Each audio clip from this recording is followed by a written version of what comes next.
張玉寧、於海、厄德高、瓦科、芒特、索蘭克、奧彭達、斯卢斯基、凡霍尔特。如果你能快速串联起这些人的關係，就知道今天神奇球隊的主角是曾經的荷甲球星加工廠維特斯。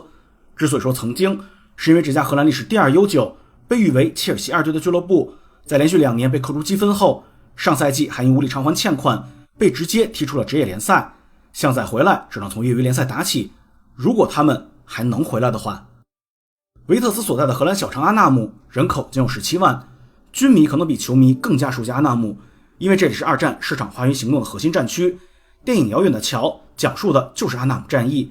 中國球迷對維特斯的印象有2個，第一個是善於培養年輕球員。作為隊史只有1個足協盃冠軍的小球會，維特斯注定無法與荷甲老三強爭鋒，但他們在青訓與年輕球員培養上很有心得。不僅我們的於海、張玉寧都曾在此效力，前有科庫、馬凱，後有伯尼、芒特、奧彭達，而幫奧德高找到當核心感覺的是如今的申花主教練斯卢斯基。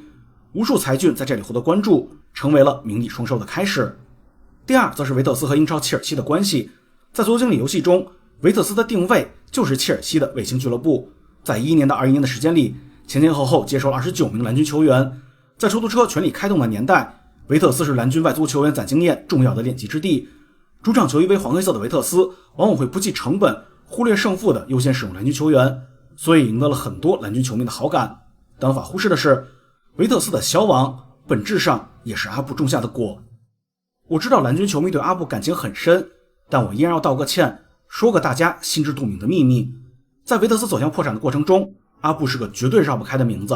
早在08年，受到次貸危機的連鎖影響，原股東無力承擔運營費用，於是從2010年開始的10幾年裡，維特斯後續的3任老闆個個和阿布有着極深的關係。10到13年掌控球隊的喬爾達尼亞是阿布的白手套，13到18年球隊的老闆齊格林斯基是阿布最重要的商業合作夥伴，而18年開始掌控球隊的奧伊夫曾是阿布石油公司中的一名高管。阿布在擁有切爾西期間，通過各种手段向維特斯至少違規提供了超過 1.2 億歐元的贊助，都被算作了維特斯俱樂部的利潤。為了便於理解，舉一個衛報報道的案例，維特斯俱樂部日常運營需要貸款，於是他們找到了一家由前阿布公司董事控制的 A 公司，提供球隊資金和財務擔保，而當欠款還不上時，就會有其他的 B、C、D 等公司介入，可能是推動贊助，可能是轉會走賬，亦或者直接將債權低價收購。這些公司無疑不是被阿布好友們直接掌控，但又確實和阿布沒有直接關係。而經常被荷蘭媒體拿來說事兒的是維特斯在2018年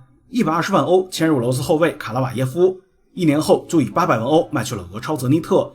明眼人都知道這有問題啊，但偏偏球員轉會費沒有一個標準，說多少錢那就是多少錢。按理說接收如此多名藍軍球員幫切爾西練級，誰都知道會有好處，但長期以來都沒有證據。歐足聯只規定一個老闆在一個國家足協中只能擁有1家俱樂部，並且不能直接干涉其他歐洲俱樂部運營。在維特斯的運營過程中，阿布壓根不用發郵件打電話做直接指示，看人下菜碟兒可是管理者們的基本能力。畢竟幫切爾西就是帮阿布，退一萬步講，即便有點超出預期的需求，哪個老闆又不願意賣阿布一個面子呢？不過一切隨着俄烏戰爭爆發戛然而止，阿布被迫賣掉了切爾西，奧伊夫也決定出售維特斯，並從此拒絕支付球隊一切的運營費用。至於2家俱樂部的敷衍報道開始接連呈現，終於讓荷蘭足協不再裝睡。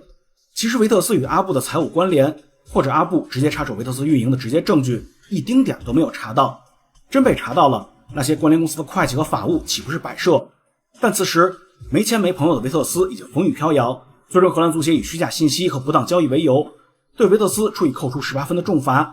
這導致球隊在上賽季時隔30年再次進入荷乙聯賽。其實維特斯的總債務不到1500萬歐，雖然危險，卻也不是無藥可救。但隨後荷蘭國內的所有銀行都拒絕為維特斯提供貸款，直到一名本地商人兼球迷為俱樂部提供擔保，維特斯在艱難開始了24-25賽季的荷乙聯賽。但荷蘭足協依然沒有放過維特斯。24年11月，因球隊拖欠利息被罰去了21個積分，之後又因為屢次無法在指定日期還上欠款和利息，最終25年8月，維特斯的職業聯賽執照被吊銷。那球迷和當地的企業家行動了嗎？當然有，有企業家打算收購球隊，有富裕的球迷組成了投資人小組，也有球迷為俱樂部開通了眾筹賬號，但都杯水車薪。維特斯最近2年連呼吸都是錯的。荷蘭足協不會允許這家和阿布關係密切的隊伍繼續存在，因為媒體越扒越會顯得他們之前有玩忽職守的嫌疑。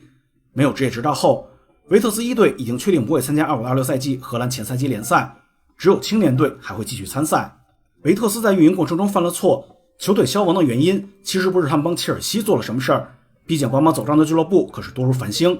其核心原因是靠山阿布倒了。之前所有企業都為他們合作開綠燈，是因為都知道維特斯是阿布的队。但俄烏戰爭後，所有和阿布相關的事物都被人為打上了原罪。荷蘭足協往死裡查維特斯，荷蘭銀行連1000萬歐貸款都不批，甚至全荷蘭都找不到願意為維特斯出報告的審計機構。同樣因為所有人知道維特斯是阿布的队。但如果把時間拨回到15年前，那是濒臨破產的維特斯俱樂部面对阿布伸出的橄榄枝，他們能怎麼办呢？犹如《无间道》中台詞的相反版本，很多人都想做個好人，但做好人和做壞人之間真的有得選嗎？